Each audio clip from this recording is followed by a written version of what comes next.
This is a carne asada torta, and it is honestly to die for. I feel like I'm always showing skirt steak some love, so today we're gonna be using some flank. To make it a bit easier to handle, I'm just gonna slice it in half. And to start the marinade, we're gonna splash in some orange juice, a splash of Worcestershire sauce. You wanna zest down a lime, steal the lime's juice. We're gonna sprinkle in a little bit of fresh minced heartburn. And now to season, we're gonna go in with some cumin, a tiny bit of chili powder, smoked paprika, a nice hefty pinch of salt. Finish with some fresh cracked black pepper. We're gonna get this nice and lovey-dovey and marinate until we lose patience. Now I know I always say I marinate for 2 minutes, but specifically with flank steak, I really like to give it at least 4 hours. Flank steak is on the tougher side, and I really want the acid to break down all those fibers. And shame on me to almost forget, this marinade is gonna get some fresh chopped cilantro. For this torta, my favorite thing is gonna be the refried beans. This is just a quick 10-minute way to make them, but it's gonna add a level of flavor that we love. In an oiled saucepan, toss in a chopped onion, go in with a jalapeno, and just sweat everything down. After a couple minutes, add some fresh heartburn. We're gonna do more cumin, chili powder, a little bit of dried oregano, and to finish our seasonings, we need some salt and pepper. A can of drained pinto beans goes in. We're gonna splash in veggie stock and start softening up those beans. We're gonna start mashing them up. You're gonna add vegetable stock accordingly, and you just wanna keep on mashing it until you get your desired thickness. I like a really nice ratio of vegetables to beans. Just give it a try and adjust for its seasonings.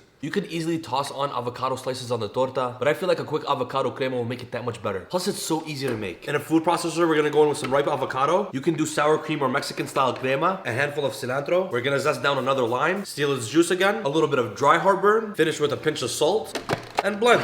I want it to be nice and thick and not too watery. Just like this, so it's perfectly spreadable on the sandwich. And now finally, to complete our carne asada torta, we must grill our meat. To outside we go. The weather outside is absolutely gorgeous. The flank steak looks beautiful, and we toss it on the grill. You want a piping hot grill, you must hear a sizzle.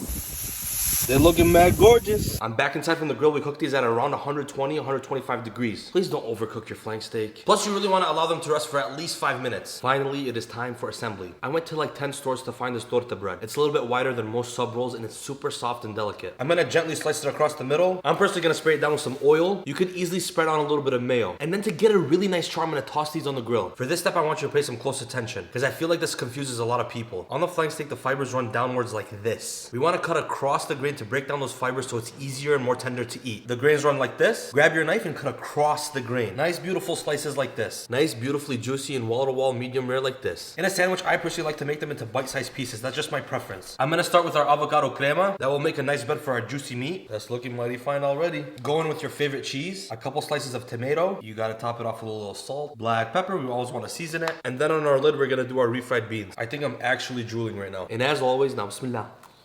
The bread is soft and chewy, the steak is nice and tender, and the layers of flavor in the sandwich are so good. I am telling you, every single bite is to die for.